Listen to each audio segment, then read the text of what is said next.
दशरथ परस्ती भरा चौड़ा वाले।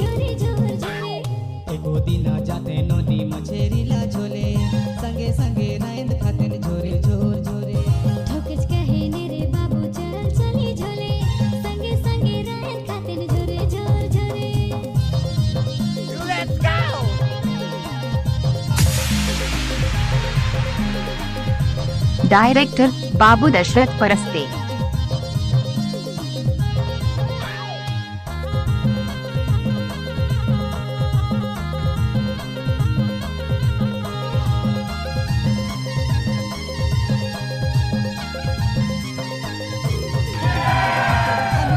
रोज दिना खाए नहीं भाए, सीठा लागे रोज दिना पूरे दिखे दाए।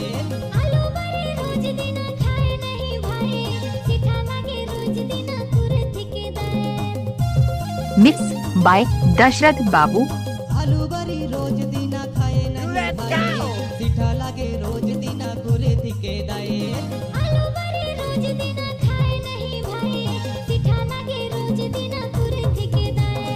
एको दिना जाते नोनी मछेरी ला झोले, संगे संगे रायन खाते झोरे झोर झोरे।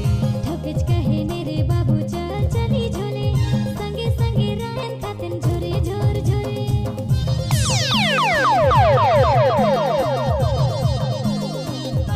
धमाका लेकर आ रहा है भरा टोला वाले दशरथ परस्ते।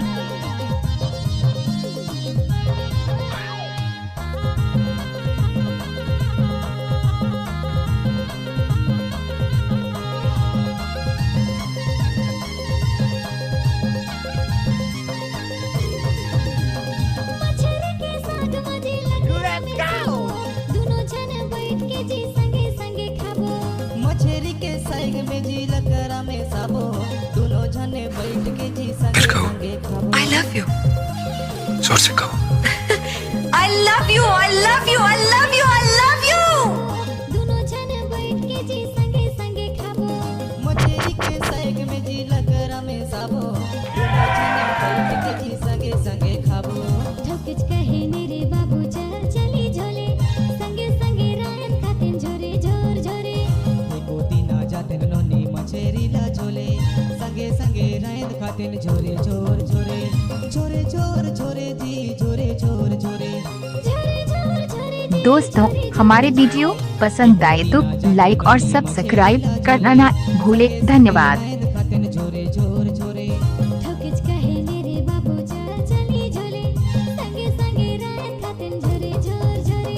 एको दिना जाते नोनी मछेरी ला झोले, संगे संगे रायन खाते झोरे झोर झोरे। ठोकच कहे मेरे बाबू चल चली झोले, संगे संगे रायन खाते झोरे डीजे दशरथ परस्ते। Mobile number 7805826157।